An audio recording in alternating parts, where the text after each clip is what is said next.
started with movies being leaked online. Then it was salary information. Now it's getting even worse for Sony as more data comes out from the recent hacking into Sony's entertainment division. The latest info includes the social security numbers of some 47,000 employees, including celebrities like Judd Apatow and Sylvester Stallone. Also accessed passwords, home addresses. According to the data security firm Identity Finder, a group called Guardians for Peace is claiming responsibility. Are they really behind it? Is North Korea playing a role after it expressed outrage over the Sony comedy The Interview for mocking leader Kim Jong-un? Joining me here in the studio, our editor-at-large Corey Johnson. With us via Skype is Ken Westin, security researcher with Tripwire, and in New York, Eric Cabedas, Include security founder. Eric, I'll start with you. I wonder, how much time and effort did it take to plan a hack like this? On the one hand, you're looking at years and decades, in fact, of information. On the other hand, we're hearing that some of this information wasn't even protected by a password. Yeah, that's absolutely right. Some of the documents date back to 1955, the data in the documents. This is former employee records, current employee records, lots of information. As far as how long this hack took, this is not something that just happened in a day. This took planning, effort. This is definitely an advanced campaign to get in and infiltrate and exfiltrate this data.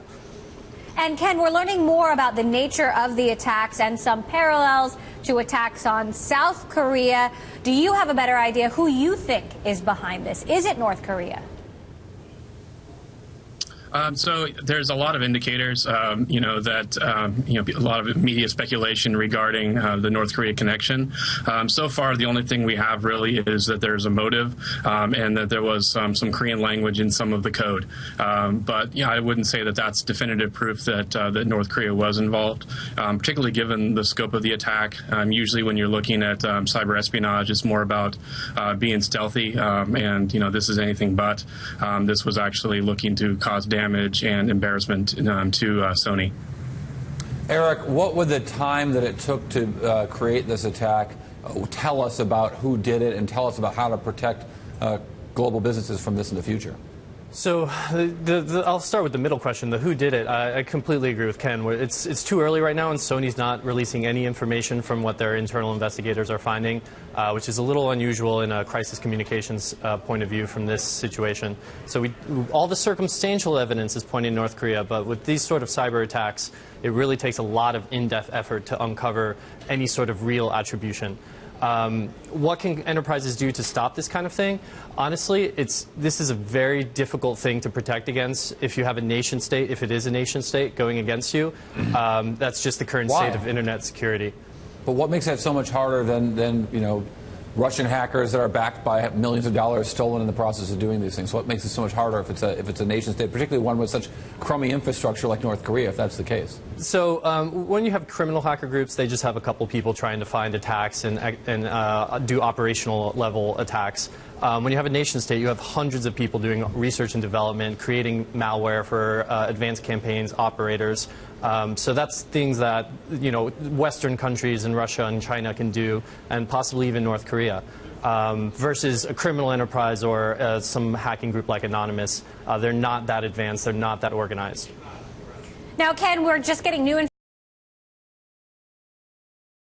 information about another hack attack, yet another hack attack on the women's clothing chain BB. Sounds like customer information stolen, potentially credit card numbers stolen.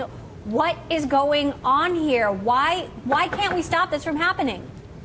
Yeah, I think, this time last year, we were dealing with the Target breach, and over the course of the entire year, we've seen a number of them. Unfortunately, we're still going to see even more of those. I think a lot of folks in the security community were simply just waiting for when the next retail breach was going to be announced, particularly here around the holidays. It's just a hot target for the hackers. There's a lot of money that's being made in underground markets, a lot of demand for stolen credit cards, and right now, U.S. retailers are easy pickings. Eric, BB, is nothing sacred? This is. I do find it hard to I used to shop at BB. I still do. I'm a little worried. Well, so here's my concern, Eric. Is that it's hard for me to figure out when these are a big deal and when they're not. The Sony one seems like very much an outlier. But the sort of steady drum roll of BB and Target and Home Depot and all these companies, how are we to make sense of which ones are really important and more dangerous than your run-of-the-mill hacking at a big retailer? That's a great question.